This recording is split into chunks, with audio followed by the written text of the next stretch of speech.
السلام علیکم ګران دوستانو، زه اورنګزیب الفتح مې ځل بیا ستاسو په خدمت کې. ګران دوستانو، کورس کنټینټس مطابق موږ تاسو ټایپس اف بانکس ولسته ولستو نن راځو لیکچر 1 اخلو. موږ تاسو نن نوې درس لیکچر 1 کمرشل بانک. ګران دوستانو، مخکې دې څخه چې درس شروع کو کچې تاسو زموږ چینل سره نیو یاستئ او زموږ چینل هم نوی سبسکرایب کړئ، نو مهرباني وکړئ زموږ چینل سبسکرایب کړئ او د بیل بټن کلیک کړئ ترڅو تاسو ته په راتلونکي کې نوي ویډیوګانې په اړه معلومات وشي. راځئ وایو چې واټ از کمرشل بانک. د کمرشل بانک په اړه ځان پوهیو چې کمرشل بانک څه ته وایي او فنکشن اف کمرشل بانک څه دي. دا وایو مخکې موږ تاسو ټایپس اف بانک ویل اکارډینګ ټو اونرشپ، هغې نه وروسته راځو موږ تاسو کمرشل بانک وایو چې کمرشل بانک څه ته وایي.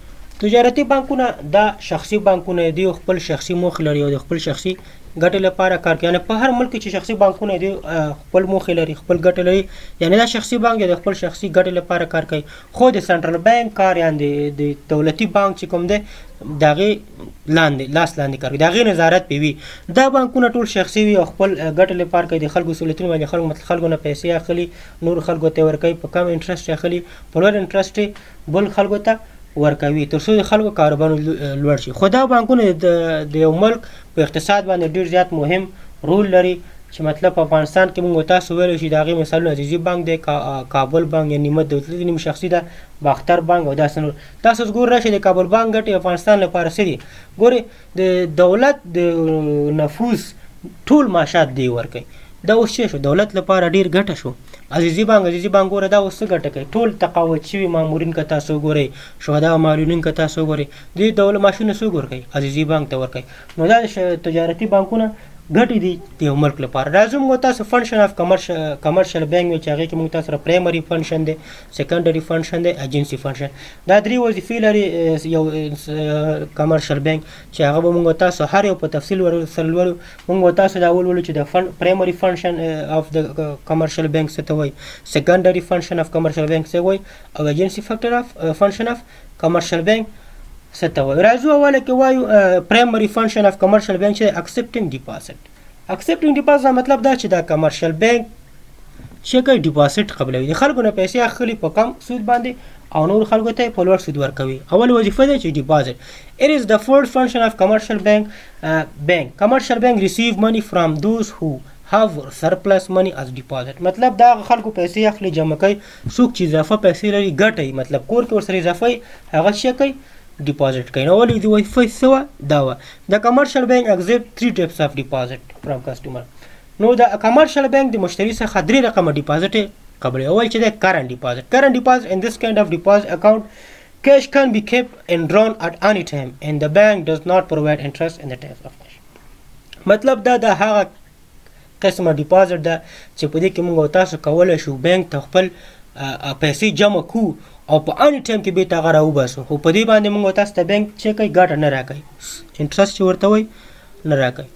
نو په کرنټ اکاونټ کې موږ تاسو ته بانک چې کوي انټرسټ نه کوي. ولې فکس ډیپازټ. د ډیپازټ از فکس فار د پارټیکولر اف ټایم.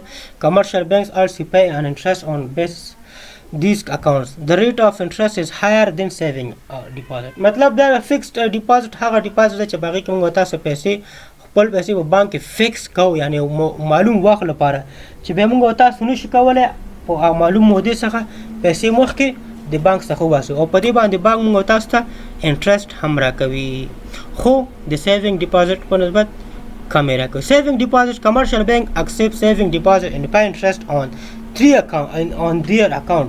A depositor can draw a small amount at any time.